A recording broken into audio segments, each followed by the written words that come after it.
auspicious one, O Lord of time, we all dance on, for you the great musician, the auspicious one. You are Brahman, we are Brahman,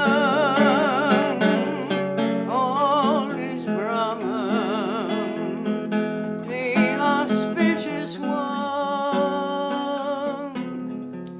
Oh Shiva, you are the power of the world, you are the light of all lights, the fire of creation. Oh Shiva, you are the power of the fire, you are the wind of our breath, the love of all loves, the love of all loves. Oh Shiva, oh Shakti Shiva, oh Shakti Shiva, oh Shiva.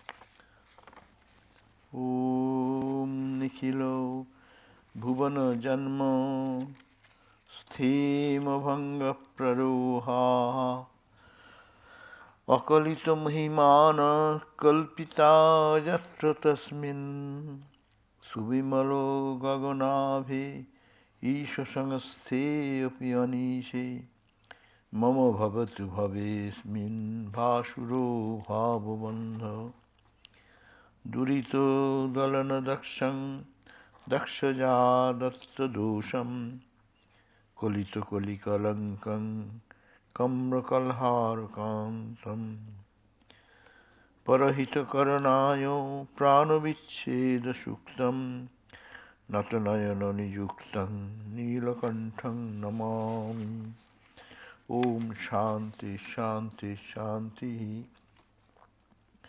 May my luminous love fasten firm to Him, to Lord Shiva, in whom arise visions of glories immeasurable. May my luminous love cling to Him, who is utterly pure, like the sky, who is Lord of all, having no Lord over Himself. Him who destroys sin and removes the dark stain of our age, whose benign eyes watch over all who have surrendered to Him, who joyously sacrifices Himself for the good of others, whose throat is blue from drinking the poison intended for others. Him lustrous as the white water lily, Him I salute. Om, peace, peace, peace be unto us all. So today we have our topic Shiva-Shankara. The two aspects of the same reality. Shiva is considered to be the ancient god of India. From time immemorial, people are worshipping Shiva as a mythical god, and it's a controversial god. He is auspicious. Shiva means auspicious, that which brings auspiciousness. to some people, advanced people, and to some it is a worship done by some ignorant fools who don't understand God and His glory.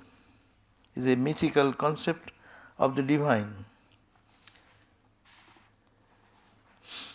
Shiva is the ancient god of the Hindus, though worshipped from the Vedic period and pre-Vedic period. It is considered for us, we have no concept what is Shiva. Shiva dances, all these here. There are Shiva chants people do. But from the length and breadth of India, you will find that Shiva is worshipped. You go to the high Himalayas, Shiva worships are there. You go to down to the Rameswaram and the bottom of the Indian continent, you see Shiva worship to the left, east, west. Shiva is the ideal of India. Shiva stands for renunciation, detachment, total disconnection with the world, absorbed in his own spiritual majesty. So Shiva is auspicious. That is, thinking of Shiva, one becomes divine, one becomes full of purity, full of detachment, full of love, but that love personified in the form of Shiva. But this Shiva is also something Shiva worship. As I said, they worship God in the most crude form. Some unintelligent people think about Shiva, and that's why Shiva is worshipped as like a phallic worship. But to most of the intelligent people and the highest intellect of the world, they worship the absolute, unlimited consciousness, bliss, all pervaded. Most brilliant intellects like Shankara and others worshipped Shiva like that. And Shankara is the benevolent aspect of it. It can be thought this way, that absolute Shiva is the expression of Brahman, which is Satchidananda. No creation, no destruction. It is absorbed in his own spiritual mood, as Ramakrishna in his own spiritual mood, going into the deep ecstasy and remaining in that blissful state. But another form is Shankara form, when he becomes benevolent. He comes down, as it were, the same reality, feeling the suffering of the humanity, comes down and then casts his glance for the good of humanity, dedicates the life for sacrificing for the good of others. That ideal is sometimes called the Shankara ideal. This ancient idea, Swami Vivekananda has given this two ideal there. Just I chanted the two verses. One, the absolute aspect, where Ramakrishna is in Samadhi. So the world is gone. Body is gone, mind is gone, awareness of the world is gone. But he is absorbed in his own spiritual nature. So that is the one aspect. But he lives. Shiva is found in his place of renunciation. Shiva dances, Shiva lives in the cremation ground. Cremation ground means what? Look at that. Whenever the hard-hearted person who is very no time to think of life's goal or anything, when someone goes to the cremation ground, what becomes the condition of the mind? Mind suddenly stops thinking, what is the goal of life then? Is this the end, life's end? Is this going to cremation? And 1.5 pound of ashes? Shiva stands as the ideal of renunciation. That's why Swami Vivekananda mentioned the twin ideal of India is renunciation and service. Renunciation and service. Renunciation of the petty body-mind concept, connecting ourselves with the divine. And when you are saturated with the divinity, what will you do? It will express when you come down as compassion and service to humanity, to do anything, to sacrifice their life. That's why Shiva is called throat is blue, drinking the poison of the sufferings of others. The sufferings which others should suffer because of their karma, when he descends, he takes away that suffering and suffers himself. That's the concept we find in Christ crucified, and Ramakrishna having throat cancer. All the incarnations, they suffer so much for the good of others. So this Shiva becomes Shankara then. Shiva, the absolute, first Buddha, look at that. Buddha, he tried his all sadhana, gave up everything, cremation ground. The world is no attraction for him. He was a prince, he has the wealth, prosperity, luxury, entertainment, endless. But all become pale to him. It appeared that what's for? And then he dived deep into the poetry, went and meditated, and what he did? He got absorbed and absorbed and absorbed to find the truth. And he became awakened. And then what happened in result of that awakening? Not that he awakened and he slept and died. His whole mission then started. Shiva aspect, now Shankara aspect. He now started giving that wisdom to redeem the suffering of all, the ignorance of all. He went from door to door, length and breadth of India, preaching that awareness, teaching of Bodha, the awareness of the inside, or to be awakened into inner consciousness, whatever. To know the truth, whatever language you say. And that has saved so many souls for thousands of years. That's a Shankara attitude. That's why Shiva ideal, in the ancient, it's in the Upanishads, and in Vedic literature you can find that it is the Rudra idea is mentioned. This is another name of Shiva. And Shiva is endless. That is the aspect, transcendental aspect. According to Vedanta, we can say the transcendental Satchidananda aspect is the Shiva ideal. He does not understand anything, he is absorbed in his own bliss, that's all. But when compassion comes, after that when he comes down into the body-mind level, then he sees our suffering. And then heart breaks.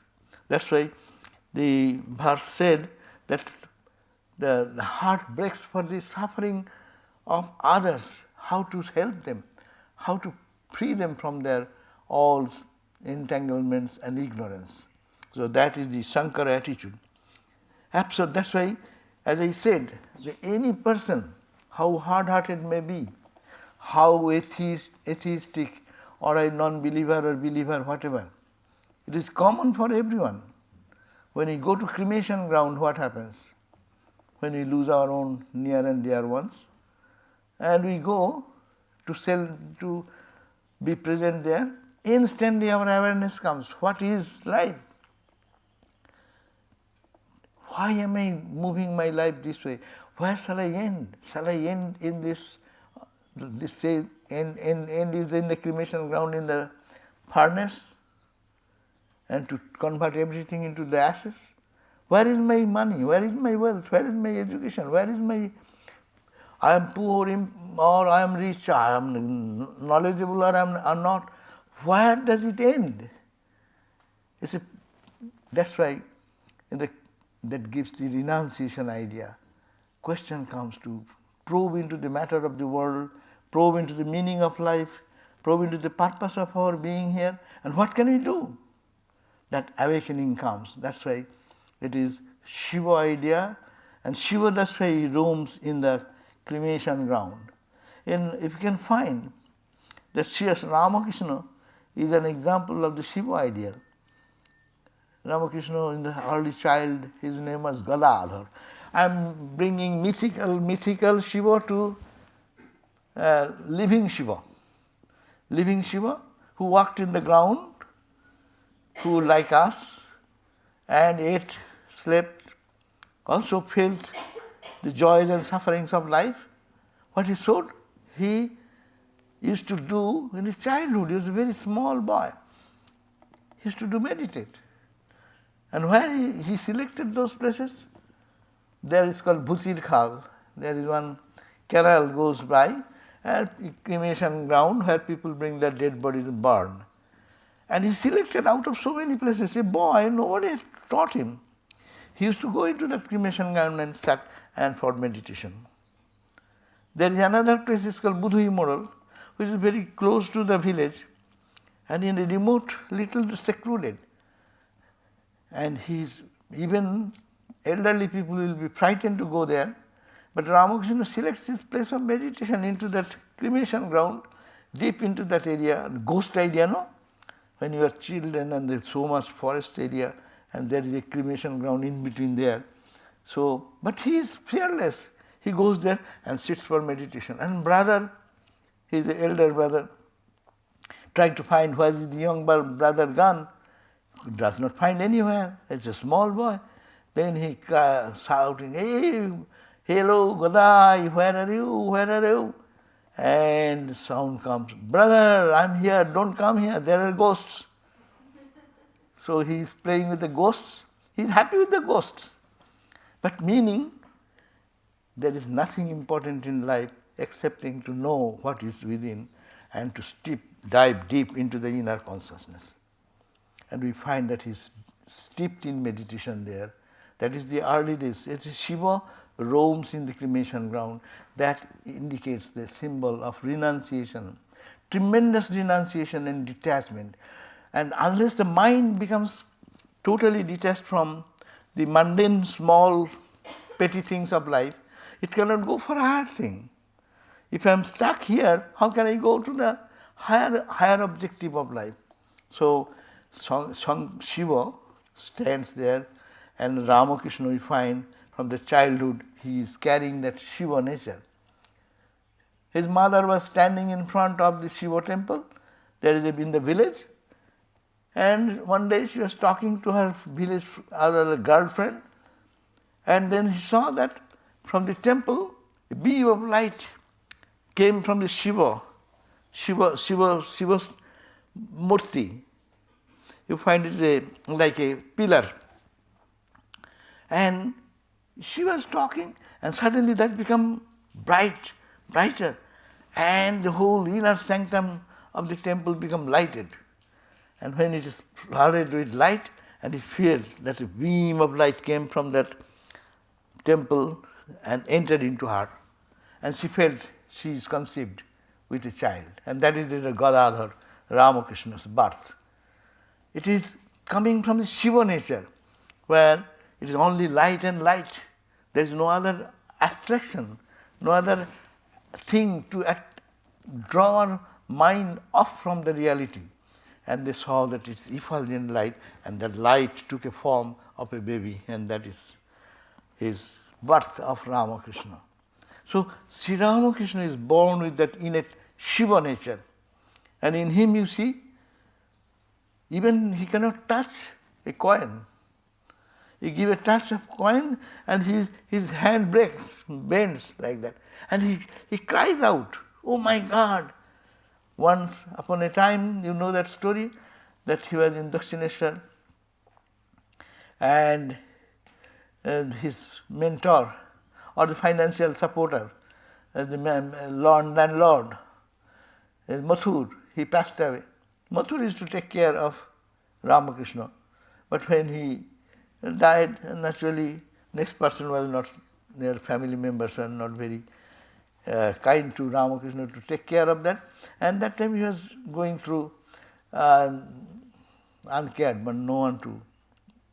So basic needs to supply that, he was searching, he was not searching, Ramakrishna is oblivious of that. And one Marwari friend, one devotee, a business person, he used to come to Ramakrishna, was very much attached to Ramakrishna, and he said, "Sir, I will give you 10,000 coins of that time, rupees, and it will be enough money for its interest to come and maintain your daily needs." In those days it is enough money. And Ramakrishna heard about this offer and he said, "Get out of this place." And he felt that he cried out. He said that as if someone is taking a saw machine and cutting his head. "You are offering money to me, which binds me into the world. I cannot take care." And see the renunciation. Naren Vivekananda, future Vivekananda, tried to see his renunciation.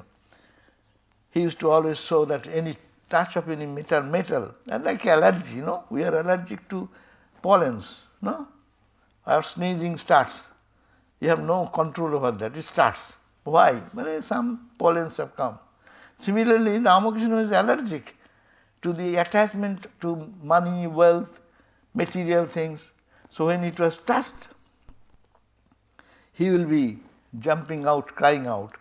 So one day Naren thought, let us try how genuine is this. So Ramakrishna went to Mother Kali, in the same campus though, going to the temple, and after that he is in his own mood, ma, and coming back.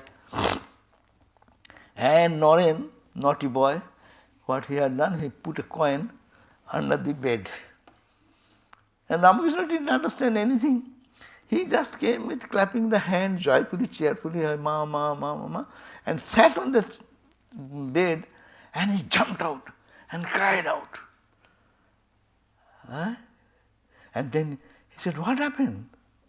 Because the touch of coin is creating such reaction in the body. It is not the money, but what money does is necessary for our survival. But attachment to this is creating all the troubles in the world. Look at the world. Whole world can be coined in two trouble. Lust and this greed for money. No? Lust and greed. Two sisters. They become enemy. The property of mom or property of dad's property. So it's the same, we are all loving, but it separates. So he was off from this. That's called the renunciation. Renunciation, don't take it negatively, because renunciation, whenever we talk, many people leave. Because too much. But take it in positive sense. Be proud to be renunciate. We always renounce what? We renounce the smaller to get something bigger, is it not? We always give up our job. I give the common example to understand. You have an offer of 100,000 and you get an offer now 150,000. So to accept 150,000, you renounce 100,000 job, is it not? So when you renounce that, are you renouncing, crying? I have to give up $100,000. No, because you got 150. 100,000 is less than 150. So renunciation means getting highest knowledge, highest wisdom, highest peace, absolute joy, compared to what joy we live in. What is our joys? It's just a touch of joy followed by so much of suffering. So shall I be fooled like that, or shall I go for the highest joy, which can give me freedom, give me eternal joy?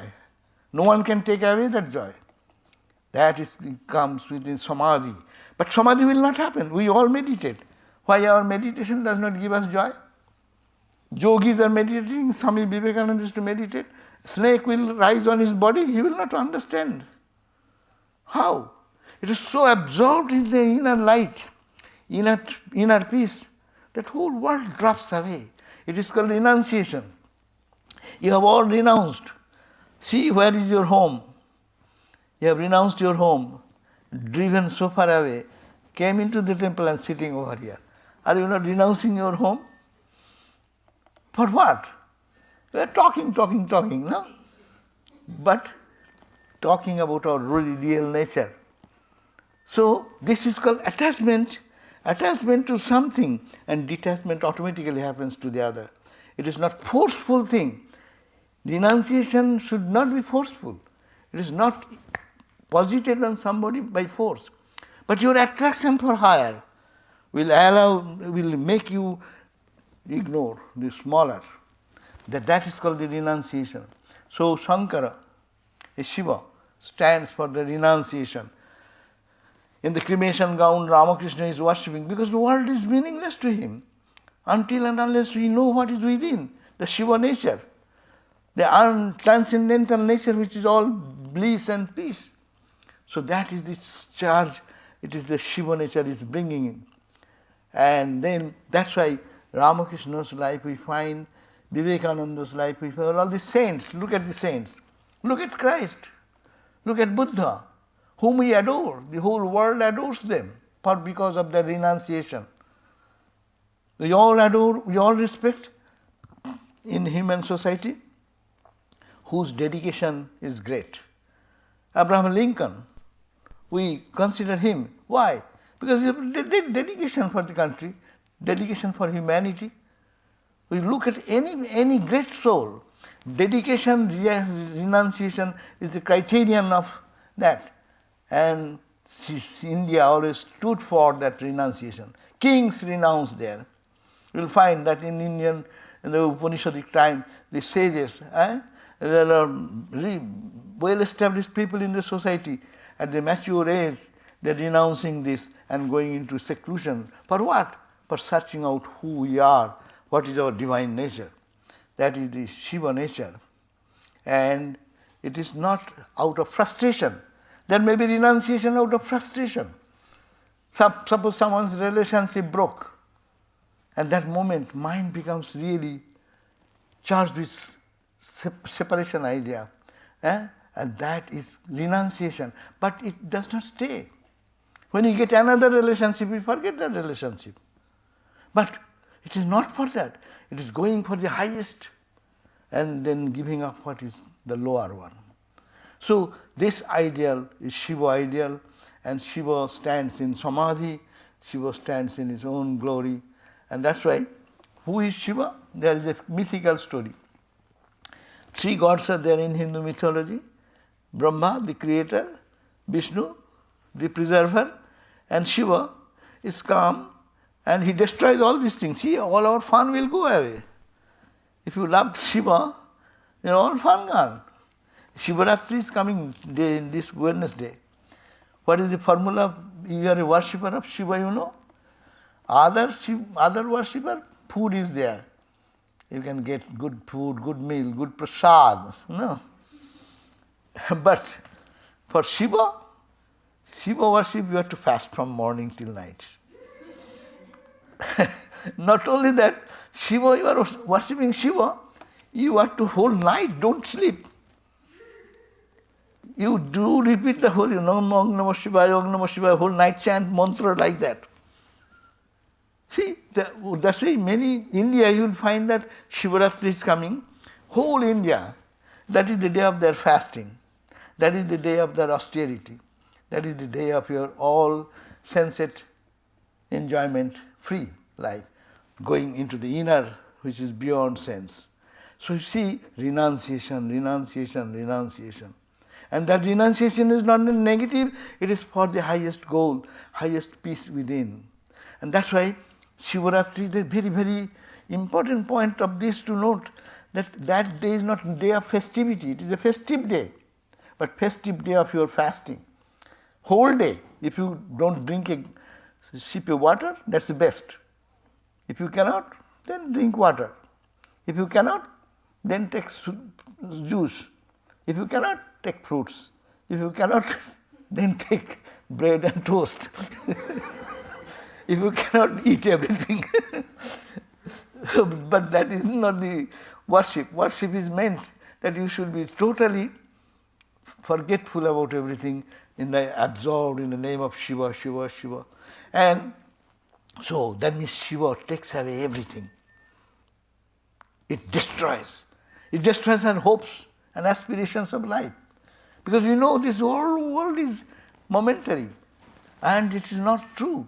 We'll have to find our own real nature. So it helps us, guide us to go deeper into our own consciousness. That is the Shiva nature, no? And that Shiva nature is to be inculcated in us, and that is he is the God of destruction. Because he destroys all our hopes as aspirations, our achievements, our accomplishments. Ultimately, it will. If you go to the Shiva nature, your mind will say, hey, what is that? If I be a Nobel laureate, then what? I'll die. How many Nobel laureates in the world? Who remembers them even? So, okay, it is a great achievement, but ultimately meaningless, no? This concept will come because you are looking at a vaster dimension of your existence and reality. So one day, this Shiva, who is Shiva, they wanted to assess. So Brahma, the creator God, and Vishnu, the Lord of sustaining the reality, this world, they wanted to assess. And how to assess? Suddenly they saw a beam of light, a pillar of light, effulgent light appeared before them. And they said, where is the starting point of that pillar? One went up to find where it ends.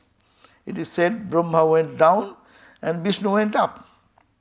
Both to assess how big is that. It is light, light, light, light, light, and where it starts, where it ends. Both of them failed to find out its beginning and its end. What does it mean? Shiva is our nature, infinite nature, absolute nature, birthless, deathless, eternal nature. And that is the absorption into that. We don't need anything in the world.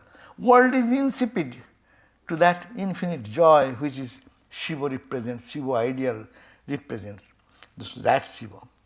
And Ramakrishna, we find in his life, see, if you read the Ramakrishna's life, he is totally absorbed in that consciousness only. Every day, people get in whole lifetime once in Nirvikalpa Samadhi enough. Ramakrishna, every day, now and then, for something, anything can inspire him and trigger the inner inspiration to tune himself into that divine consciousness, and his face will be flashing. I read a description that within the Shivaratri night, our Shivananda Swami, Shivananda is the Ramakrishna's disciple, and he is describing what Ramakrishna, it happened to Sri Ramakrishna in the book, that when that day no one is singing about Shiva, so the president, he was the president of our order, so he called others, why there is no music today? Sing the song of Lord Shiva. And they started singing, and then he got absorbed and absorbed and absorbed. And he became almost merged into Samadhi. Then when he came down, he said that when you sing songs, try to feel that you are singing for the Master's entertainment and the Lord is listening to you. The Master could not bear to hear songs of Shiva continuously. Master means Ramakrishna. Once a great musician came to Dakshineshwar singing songs about Lord Shiva. And after hearing one or two songs, the Master becomes so absorbed in Samadhi. It was altogether Nirvikalpa Samadhi. We never saw the Master absorbed so deeply in Samadhi before. His face became flushed. He was pulsating with a divine presence. He is talking about Ramakrishna. His figure, Ramakrishna's figure, became larger than usual, and his hair stood on end. How can I describe that sight to you people? We seldom saw the Master in such deep Samadhi, nor did we see him having such a large figure.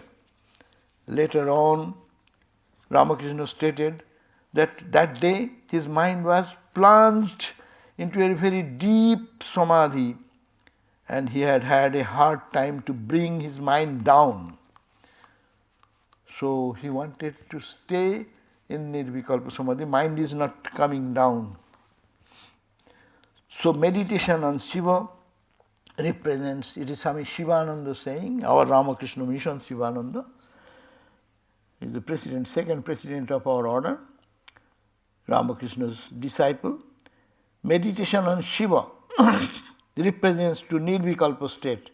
In that state, there is neither creation nor this world of living beings. So here is the point. That is the Shiva nature. We worship Shiva unconsciously. We all worship Shiva. Don't tell it is Shiva, but we always worship what is higher, what is greater, what is more sustaining, what is more peaceful, what is more joyful, what is more entertaining. We always seek for that. We are seeking for Shiva. We can get a glimpse of it, sometimes we cannot. Now, that's why Shiva is said in the Shiva Stuti. There is this praise of Lord Shiva. Says, oh Shiva, you are in the fire, you are in the air, you are in the water, you are the space, earth, you are the self, you are in the intellect of all. You are the limited and the unlimited both. So he is the everywhere. Lord Shiva is there. That means Satchidananda, there is nothing but that reality. But that will not do. For what happens to us? If he is absorbed in his samadhi, that's okay for him. But what for us? That's why we need the Shankara nature. Shankara nature is now benevolent nature. After attaining that, they come down, they become full of compassion. They look at our condition. We are suffering in ignorance. We are crying and weeping for birth and death and disease and all these failures and frustrations of life. So he becomes full of compassion. And that compassionate nature is the Shankara nature. Though it is meant the same, Shiva-Shankara is used synonym term, but there is fine distinction. Shiva nature is the absolute nature, Shankara nature is the immanent nature, and he sees us and tries to lift our consciousness into the divine. There comes the Shankara nature.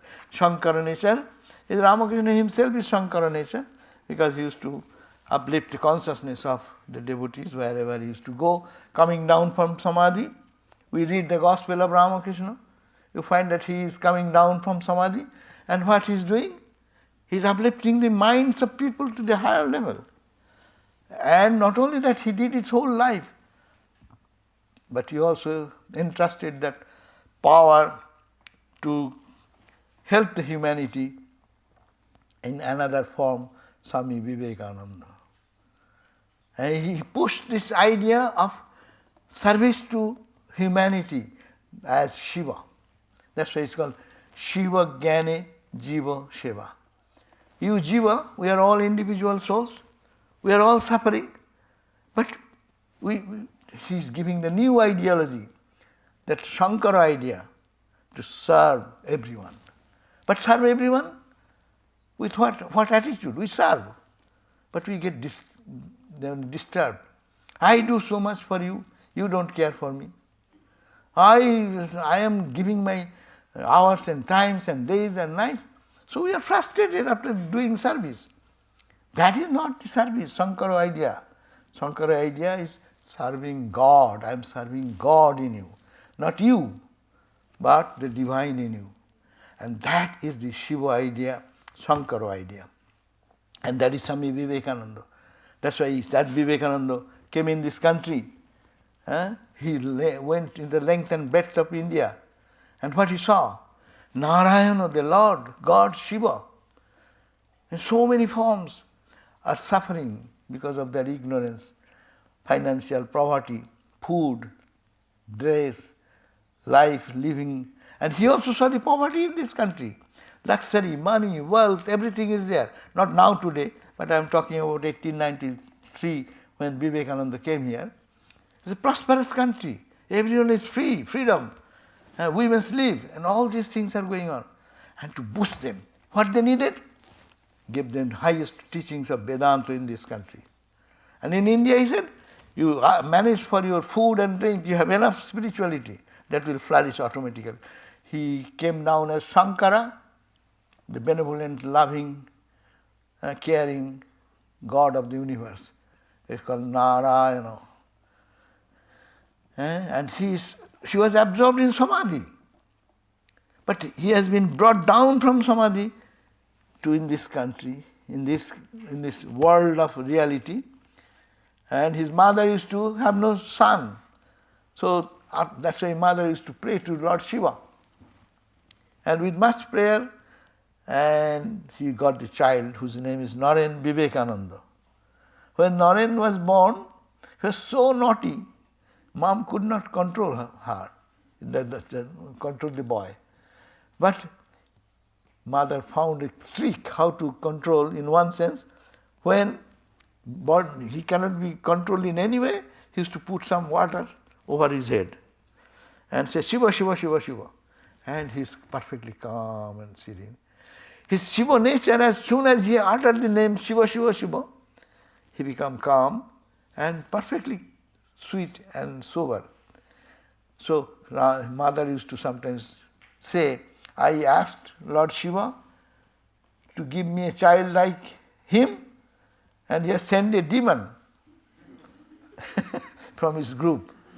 So, and that Vivekananda, that Naren, whole life dedicated for the good of others, Shankara attitude, not thinking about himself. That's why he said, what is my goal?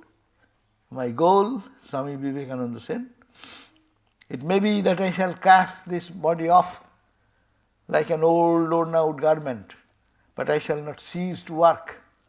I shall inspire men everywhere until the whole world shall know that it is one with God. See, what a resolution. We resolve simple thing. We resolve we will get a job. We resolve that I will get my degree.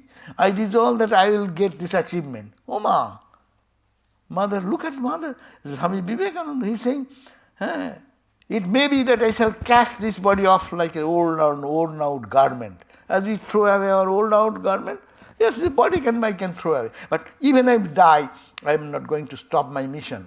What is the mission? I shall inspire men.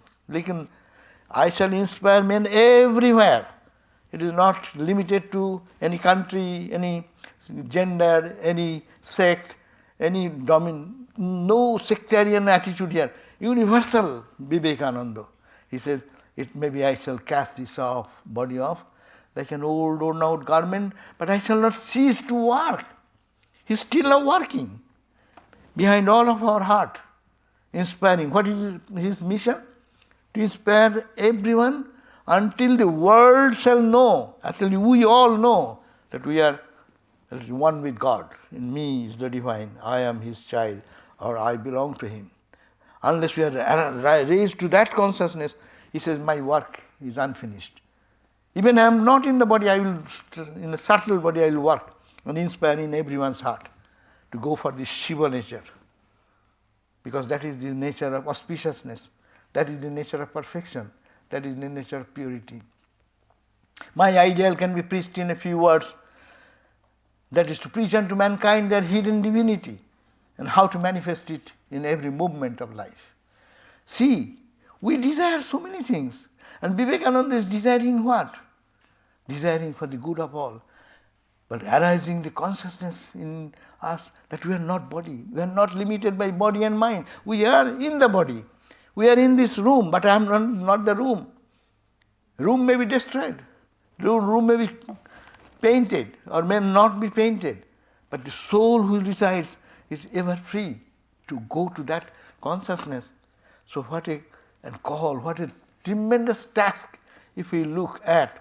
People bring some hospitals and schools and colleges. That can be done. But the whole world is so big, what can you do that? How much you can do? But here is a call that each soul, Swami Vivekananda again calling, each soul is potentially divine. The goal is to manifest this divine within by controlling nature external and internal. Do this by work or by worship or by psychic control or by philosophy, by one or all of these, and be free. That's the whole of religion. What do you call? Be free. This is the country of freedom. So we want to be free. Are we free? We are bound slaves every day. Bound slaves of the society's conditions, bound slave of the relationship, bound slave of someone's smile, someone's frowning face. We are all slaves. And Ramakrishna, Vivekananda came, the Shankara, Shiva, Shankara, they arouse us an eternal blissful state. And that, freedom. Swami Vivekananda said, freedom was the song of the soul. We all, that's America loves this freedom. The voice of freedom is the freedom language of this country.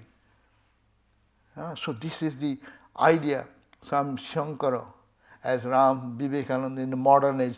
We, mythical God, we brought it to our avatar God. Human God, human manifestation. We can understand, we can relate to that. In the mythical God, you may say it is a myth. There is something, in every Puranic stories, there are some stories like that. It's concocted by somebody. But no, it has been realized and made practical in the life of Sri Ramakrishna and in the life of Swami Vivekananda, his chief disciple. He made him, when Vivekananda wanted to be Shiva, Swami Vivekananda was asked by Ramakrishna one day, what do you want? He said that I shall be in Samadhi, and when I am little come down, I will eat little bit and go to Samadhi again. Is it not a great goal that we go back to our own divine nature and get absorbed? And when I come down a little bit, body consciousness, just to maintain the body, I eat something and going again in Samadhi. That should be the goal. But Ramakrishna scolded him. I thought that you are so selfish. Going to Samadhi is selfish. We are praising going to Samadhi so much, so long, 1 hour talk. And now Ramakrishna is saying, you are so selfish. Your Samadhi is selfishness. Yeah, you are to serve others. That's why I say, you are so selfish. I thought you will be like a big banyan tree under whose shade people of scorched in the sufferings of life with pain and agonies will come and take shelter, and you will be a cause of solace to them. And you are thinking you will go and you will eat and then Samadhi and go. What selfishness? He aroused in him the Shankara nature again. And the Shankara nature, he said, that's what Swami Vivekananda, what Sri Ramakrishna injected on me, he called it a different name. And that is making me move along nooks and corners of the world, not giving me any rest. Do this, do that, do this, do that, do that. Day and night, working for the good of others. There is no selfish motivation behind Vivekananda. It is all for the good of others, good of all of us. The treasure he has kept, you read Swami Vivekananda, you see, your heart will be ignited with fire of renunciation, fire of spirit of who we are, fire that I am not the body, not the mind. Body may be sick, body may be good, but I am not that. I am not limited by anything. I am unlimited. I am infinite. I am Shiva. So that is the teaching. Sri Ramakrishna and Vivekananda played in two roles, Shiva, Shankara. And the mythical story, Shiva-Shankara, very difficult to understand. But this Shiva-Shankara ideal is very, very convenient for us to grasp that ideal and to imbibe in our life. So we are to take the role of these two important points. Shiva ideal will have to explore, and when Shiva ideal I am exploring, when I come down, I should have to accept the Shankara idea. Shiva idea, meditate, pray, try to find what is my eternal nature, what is transitory nature, and how to hold on to my eternal absolute nature of peace and joy, which nobody can take away. And then as much as we progress, so much we see that same reality immanent in all in front of me, as my friend, as my enemy, as my husband, as my wife, as my father, as my mother, as my son, as my child, to serve, serve, serve, serve. That's why I come to the conclusion again. The national ideal of India is renunciation, and second point, service. No other ideal. And he said, if India holds on to this principle, there is no power in the world which can stop its movement, spiritual, and that's India, that is the contribution of India to the whole world.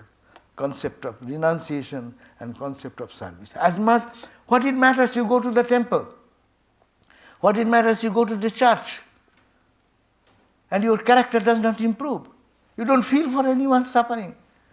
You don't feel to give something to others. You don't consider anyone's cry to give consolation. So it is meaningless. It is not religion.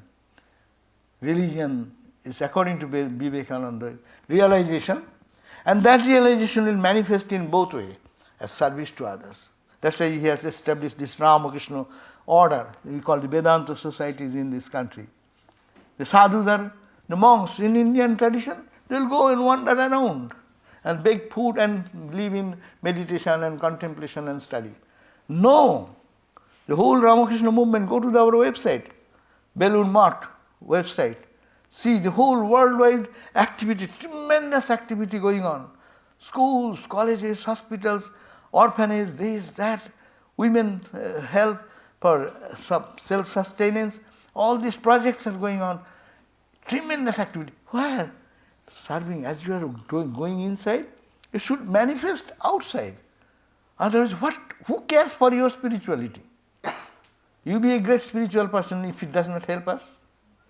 And look at the great spiritual leaders of the world, always did that inside and that expression came outside. Okay? So we'll pray that we can imbibe a little bit of the spirit of renunciation and service, Shiva-Shankara ideal in our life and make our life blessed. Thank you all.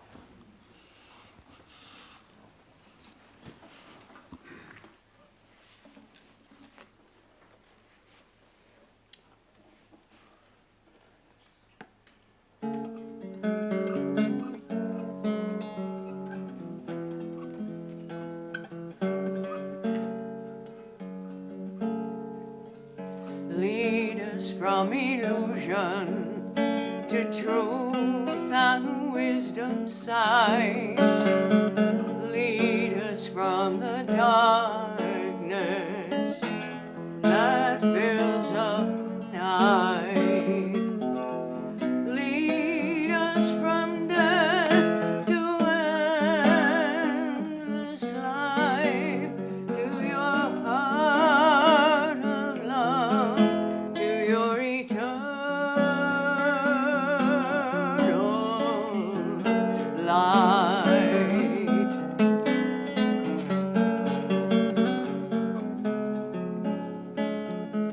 Reach us through every veil that seems to hide your face, beyond our every ignorance, beyond both time and space. Give us strength and courage through thy blessed grace, and fill our hearts with your love by your sweet, compassionate face.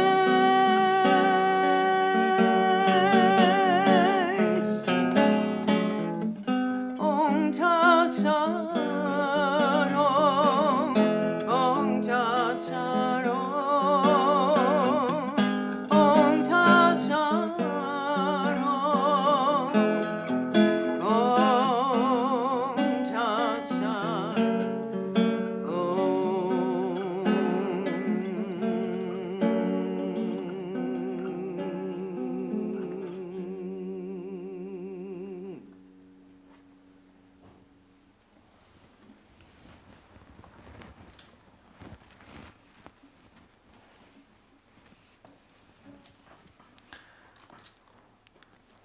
So in the next Wednesday, this coming Wednesday is Shiva night.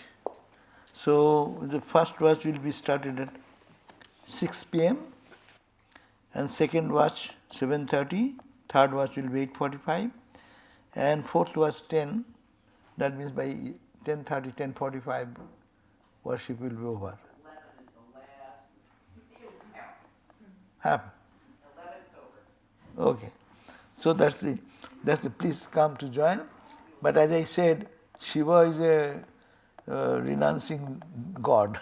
So he will ask you to fast. But don't, he also very happy. If anyone gives little leaf and water, he is very happy. Oh, he is my great devotee. That's why people love Shiva. Sunday, Swami Sarvadevananda will be speaking at 11 a.m. on March 2nd. On the topic is to be announced. Huh?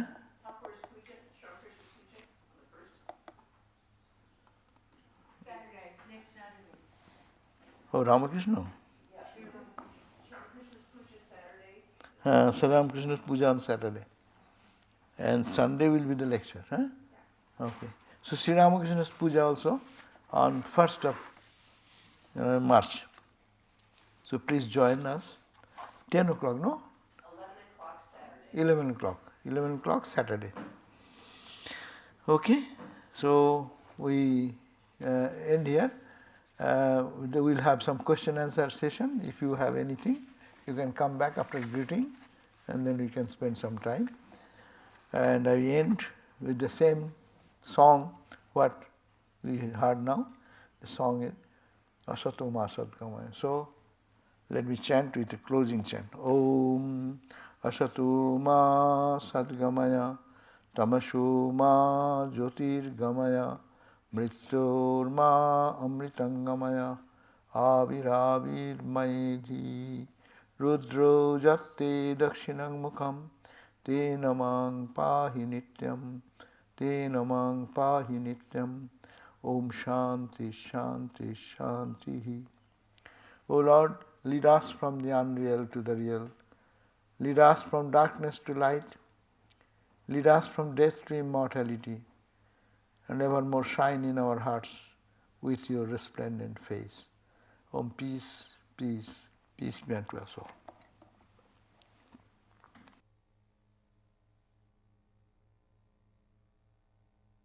So, anything?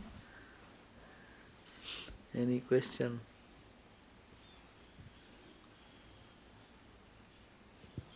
When you mentioned Shankara, Bringing that microphone for others to hear.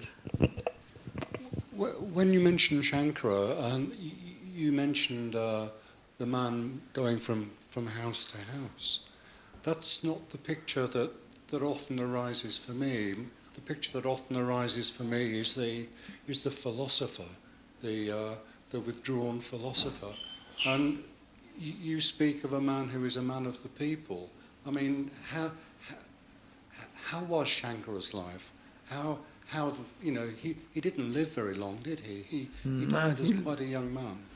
But whatever he lived his every moment for spreading this Vedantic message, no? Shankara. Shankara is Shankaracharya, but here Shankara is also another name of Lord Shiva. We are talking about the mythical god Shiva and Shankara. But Shankaracharya is also, he went door to door. His guru, he had his Nirvikalpa Samadhi, no? He had his Nirvikalpa Samadhi when already he had Samadhi. A guru had the first vision of Guru. This I am talking of Shankaracharya now. And some Guru was in perfect Samadhi, and Shankara, 8 years boy, his lifespan was 8 years. So after 8 years, if he will die. That was the prediction of the horoscope people. But if he takes sannyas, then that life will be extended. So he took sannyas and promised to Mother that I will come back whenever you need me. You just remember me, I will come back.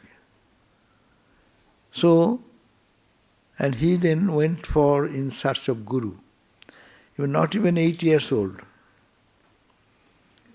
And went walking, a 8 years, 7 years old boy, walking from the down Kerala, the south part of India, and he got to know that there is a great spiritual giant. His name is Gaurapada, Govindapada. Govindapada's guru is Gaurapada, who is the propounder of Ajatavada. Ajatavada means this world is not created. I am so much concerned about the world. We want to get out of the world. He said, why are you bothering? What is not been created at all? It is in your mind. So too high a philosophy. His disciple was this Gaurapada, Govindapada. Govindapada was in deep samadhi, and he got the address where you can find Govindapada. Somebody said he can be found on the bank of Narmada. Narmada is 700 miles long stretch of river. He lives somewhere. How can you find him? But the boy was so insistent, he went on the forests, wooded, small boy, 8 years boy, with the renunciation in the top, in the mind, and tried to search for Guru. And then found him on the bank of Narmada, that is called, the place called Omkareshwar. In a cave, he was steeped in meditation. And he came to know that this holy man does not come out. He is in samadhi. People keep some fruits and something. It remains like that days and days. If sometimes one piece of fruit may have gone after several days. And there are many elderly people sitting in the front of the cave. They are holy people. They want to get darshan and blessings from that Govindapada. And so the boy went and asked them, I want to meet Govindapada. And these old senior monastics and others, they say, what? You want to see Govindapada? He is in samadhi. We are waiting for him. We are waiting for years. He never comes out. He does not connect with anyone. Oh, but I want to see him. Well, how can you see him? He does not come out. That small boy, he entered into the cave. And when he entered and he, seeing Govindapada in his samadhi position, he composed a praise, Sanskrit praise mantra, which is heart. He is a great Sanskrit scholar, no? He composed immediately in this beautiful heart-blending, in tune, and he chanted that. And this yogi gradually opened the eyes like that. And looking at Shankara, he said, oh, you come. I am waiting for you. As Ramakrishna said to Vivekananda, I am waiting for you. You have to come after so many years. Exactly same thing. Say Govindapada said, I am waiting for you with the treasure, the wisdom of all spiritual wisdom here. And then he gave him, like Ramakrishna gave to Vivekananda. He got it, and he got into samadhi. And then now he came down and said, okay, Guru, I salute you. And he knows his 8 years will be life, so that will be over. So he had Guru Darshan, he has samadhi, purpose of life is done. Now Shankara aspect. It's a Shiva aspect. Renouncing everything, he went and realized the truth, and was totally satisfied there. But Guru said, no, you cannot do that. Now you have learned, you have to establish with the logic, this Vedanta is truth to be pronounced for the good of the world.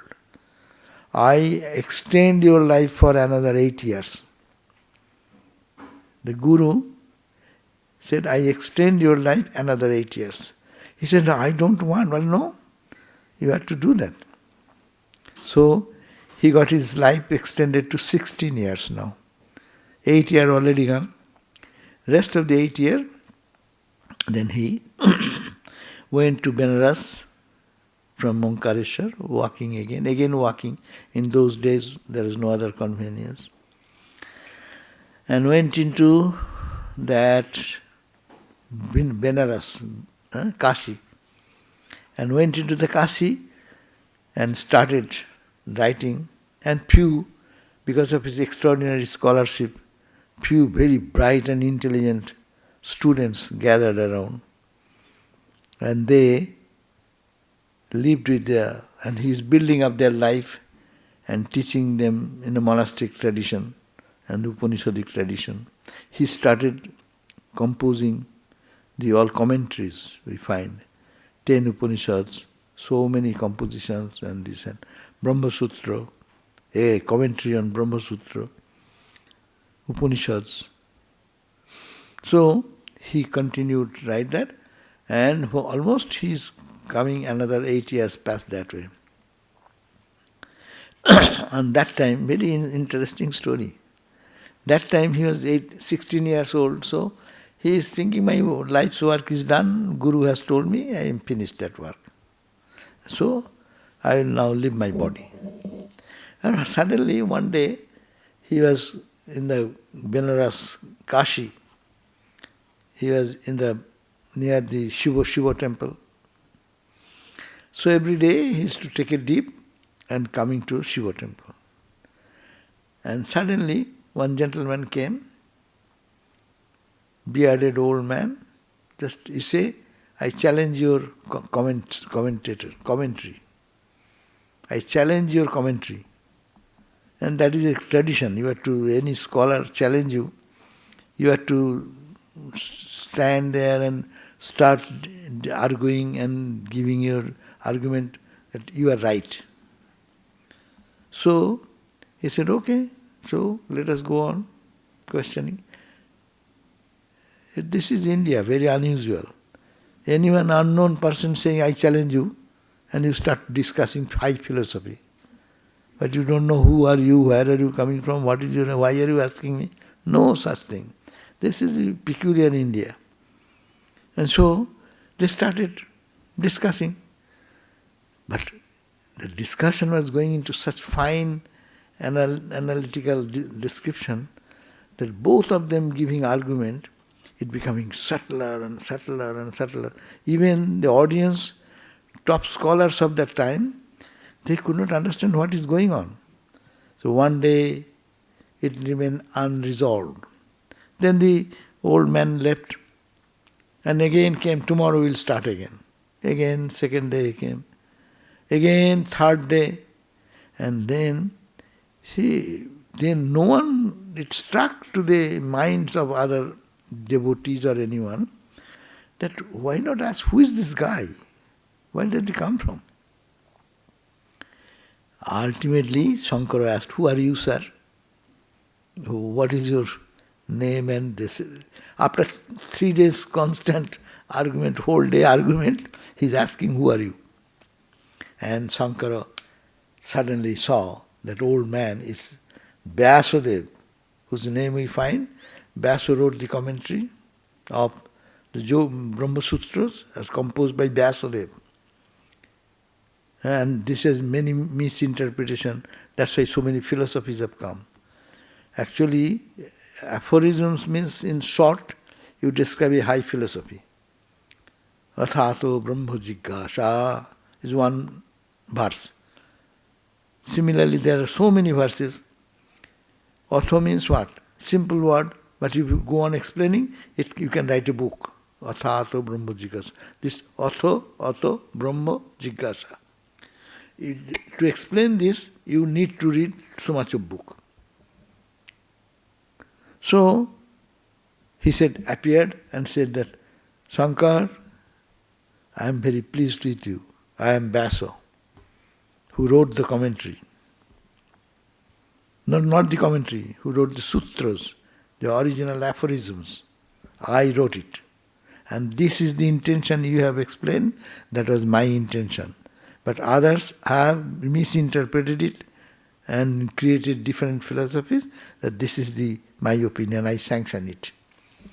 Then Shankara was so happy that Vyasadeva, the Lord God, the person who had composed the Brahma Sutras and Mahabharata, etc., all acclaimed to him. Extraordinary spirituality power. And then they said, okay, so do one thing.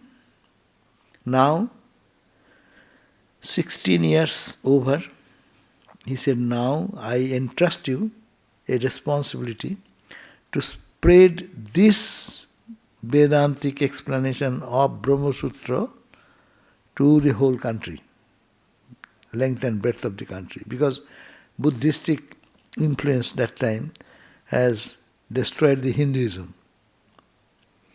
Because Buddhism saying God is not there, nothing, all sunna, everything is void. But they don't understand anything of that. It is not like Buddha. But they are followers of Buddha after thousands of years, no? 2500, 500 years have passed. Naturally every philosophy gets diluted. He said that no. He said, no, my Guru told me to do this, I have done this work. I have wrote the commentaries, I have created 4 disciples who can take charge of the 4 schools of monastic tradition. I have created monastic tradition. So, I have done, my work is done, I shall have to go. I don't want to live anymore in this world. Then he said, no, I will give you another extension, 16 years. That means 8 years, his Guru extended to another 8 years, 16 years. Now, Vyasadeva, being very pleased, extended another 16 years. So 32 years. Then they were, no, what shall I do with that? I want to be in Samadhi, no? He said, no. I have done whatever my Guru ordered for. I wrote the commentary and you are very pleased to tell me it is up to your wish, it is correct. You approved it, I am grateful. And I have created my 4 disciples who can preach Rig Veda, Samaveda, Yajurveda, Atharva Veda, 4 divisions. I have created all the 10 groups of monastic tradition. So, it will continue. What am I to do? No. Mere writing book and mere creating disciple will not do. You will have to go door to door and preach this Vedanta by your life. Ramakrishna did the same thing, no? He could have samadhi, you are coming to Dakshineshwar, I have done, finished. No. You will have to go door to Calcutta. With his frail health, Ramakrishna went there, and so here also, Shankara had to go and said, and blessed him, and then he departed. So that was another 16 year. Shankaracharya went from every corner of India and he argued and defeated, not by his own experience, by his own life, extraordinary life. What he did, he just defeated the Vedic karma kanda people, those who say only doing karma, only doing havanam, you will be able to realize God. To hear about that. So that is not the point. So it cannot be done. So Vedic karma kanda, those people, they say you need not have to know yourself or anything. You just do homo, go to heaven and enjoy your heaven. So he said, no, that is not the goal of the Upanishad. It is one step, but you have to go beyond, go to beyond. So he argued with those Buddhists, those karmakandis. Buddhists say there is no God, there is nothing. Why this temple, why this? And only sitting and analyzing the finer intricacies of intellectual jugglery. So that was going on. She ultimately defeated everyone and established the Vedanta, true Vedanta, again in Indian soil. Otherwise we could not get this Vedanta what we are talking about. Ramakrishna came because of Tutapuri taught the Advaita Vedanta. He had his own experience, but he revalidated. Tutapuri revalidated that. That is, the tradition says so. Your experience matches there. So it is proven. So Shankara lived after another 16 years, and 32 years after that he passed away. And this period, this Shankara preached and preached and preached only. Not simply sitting in his own samadhi level. As Swami Vivekananda, he said he wanted to get into samadhi. In Thousand Island Park, he was in samadhi. In Ridgely, he wanted to go to samadhi.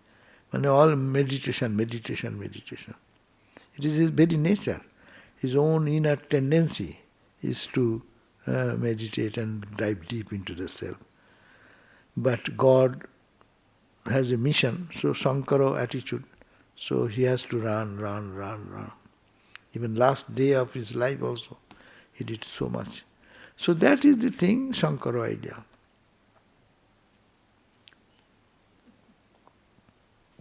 His life is very, very interesting. Shankara's life. See, Christ also, look at that, is going to the mountain top, to going to the temples, and discussing and clarifying their misconception, and preaching the ideal of love.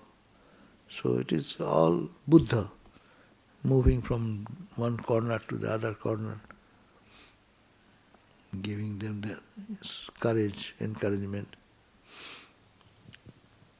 to understand life in real purpose. So that is all the incarnations, when they come, a Shiva nature, they come, transcendental nature, and then come and live a life and dedicate their life for the humanity.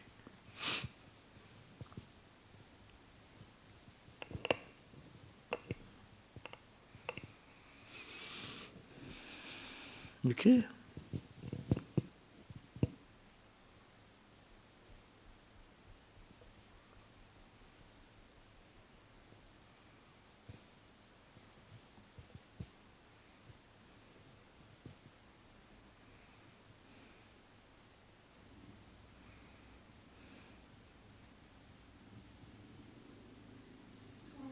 Shiva-Ratri then is Shiva coming down to give us all, to help us.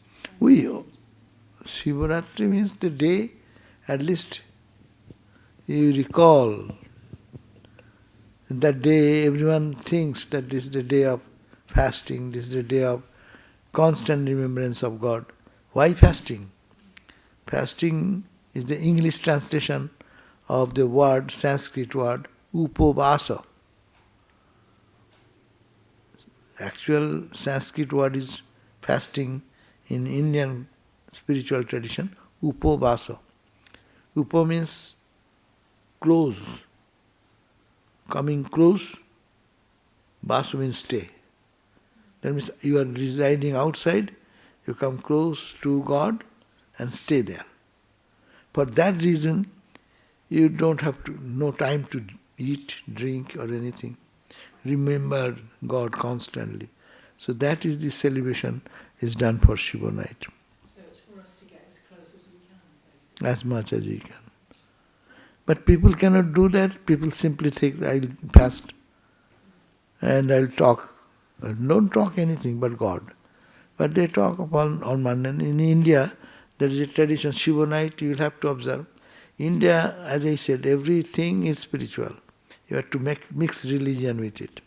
So, Shiva night, we have to not to sleep. We cannot sleep during the night. We become awake after puja. Then we go to bed. But real Shivaratri is, Ratri means the night. Shiva night. The night is for Shiva. So people cannot do that. So when I was very young child, I saw in the village there are some open stage theatre. And then one will be Shiva, dressed like Shiva. One will be Mother Uma, Parvati. And all the episodes in Puranas, they will enact. So that people cannot meditate. Everyone cannot meditate, no? But at least they are spending the whole night in the thinking of Shiva, Shiva, Shiva. Ramakrishna, he became Shiva. How? He was a young boy, and the village theatrical group organized something, and everything is going to do, and that man who had to play in the role of Shiva, he falls sick. Then everyone was worried, what will happen now? The entire Shiva night will be disturbed, so many hundreds of people will come. Then they said, okay, this is Godai, Ramakrishna, earlier age, his name was Godai, Godadhar. So Godai can manage very well. He looks like Shiva. So why not bring him? And everyone approached, hey Godai, we are in trouble, can you play on the role of Shiva? He says, yes, yes. And he came joyfully. And he was dressed like Shiva, smearing ashes with a snake in the head, charming like that, as Snow White. And he came, and he just came and stood in the stage. What to talk about something, as soon as he stood in the stage, he went into Samadhi. And people don't understand that. People thought he has fallen unconscious. As we fell down unconscious. Sometimes he fell down, no?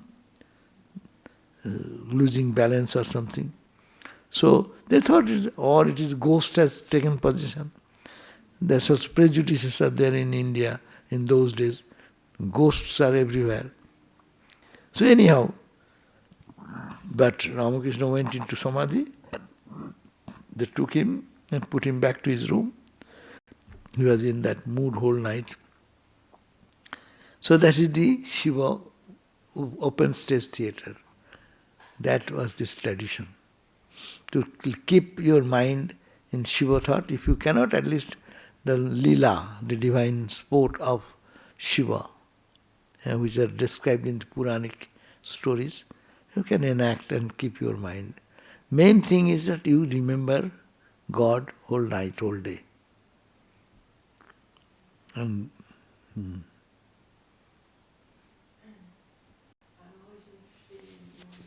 what else? Shiva dancing.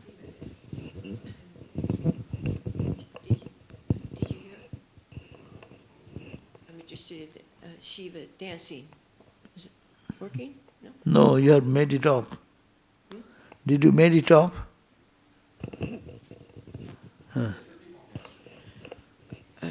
When we have Shiva Ratri here, there's the statue of Shiva in his dancing form, and Ramakrishna also had dancing.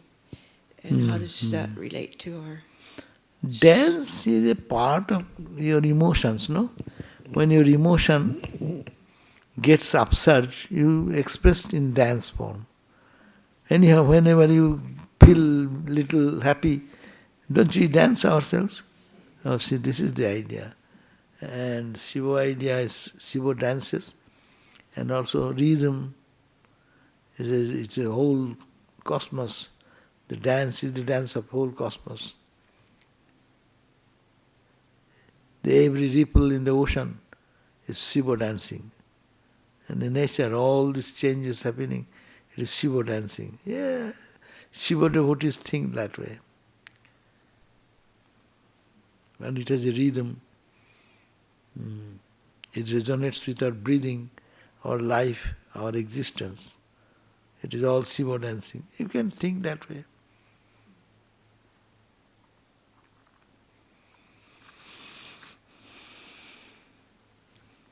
that the nature of reality? Hmm? Is that the nature of reality then? I think so. When you know, it's the vibration. The world is a vibration. When it is non-vibrating, it is the reality, calm and composed. When vibration comes, then creation comes. The whole universe is a creation. And creation means vibration, wave. So many ways of thinking. Sound as Om is the sound, but Om is a vibration. Our speech, when you are talking, it is a vibration, no?